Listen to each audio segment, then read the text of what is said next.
এরশাদ সরকারের পতন হলে 1991 সালে প্রধান বিরোধী দল হিসেবে উঠে আসে আওয়ামী লীগ। স্বৈরাচার পতন আন্দোলনে নেতৃত্ব দেন হাসিনা।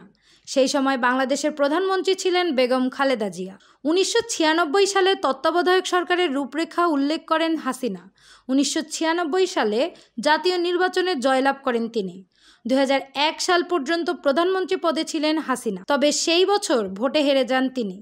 2007 সালের 16 জুলাই হাসিনা তার বাসভবন সুধা সদন থেকে তত্ত্বাবধায়ক সরকারের আমলে গ্রেপ্তার হন। 2008 সালের 11 জুন প্যারোলে মুক্তি পান হাসিনা। সেই বছরই চিকিৎসাজনিত কারণে আমেরিকায় যান। 2008 সালে জাতীয় সংসদে আওয়ামী লীগ জয়লাভ করে। 2009 সালে প্রধানমন্ত্রী হিসেবে শপথ গ্রহণ করেন হাসিনা। 5 বছর পর 2014 সালের 5 জানুয়ারি বিতর্কিত ভোটে আবার জয়লাভ করেন। 2019 এবং 2024 সালের পরপর দুবারের নির্বাচনে জেতেন হাসিনা। তবে দুটি নির্বাচনই প্রহসন বলে দাবি করে বিরোধীরা। সরকারি চাকরিতে কোটা সংস্কারের দাবিতে 36 দিন আগে শিক্ষার্থীদের যে আন্দোলন শুরু হয় তা ক্রমে সরকার পতনের দাবি আন্দোলনে রূপান্তরিত হয়ে পড়ে। বিষয়টিকে কিছুটা গুরুত্ব দিয়ে নির্বিচারে পাখির মতো গুলি করে মানুষকে হত্যা করে হাসিনা। এবার আর রেহাই হয়নি তার। 5 আগস্ট সোমবার প্রধানমন্ত্রীর পদ থেকে পদত্যাগ করে পালিয়ে যায় ভারতে। এরপরই শুরু হয় মামলা, যা বর্তমানে 100 ছাড়িয়ে।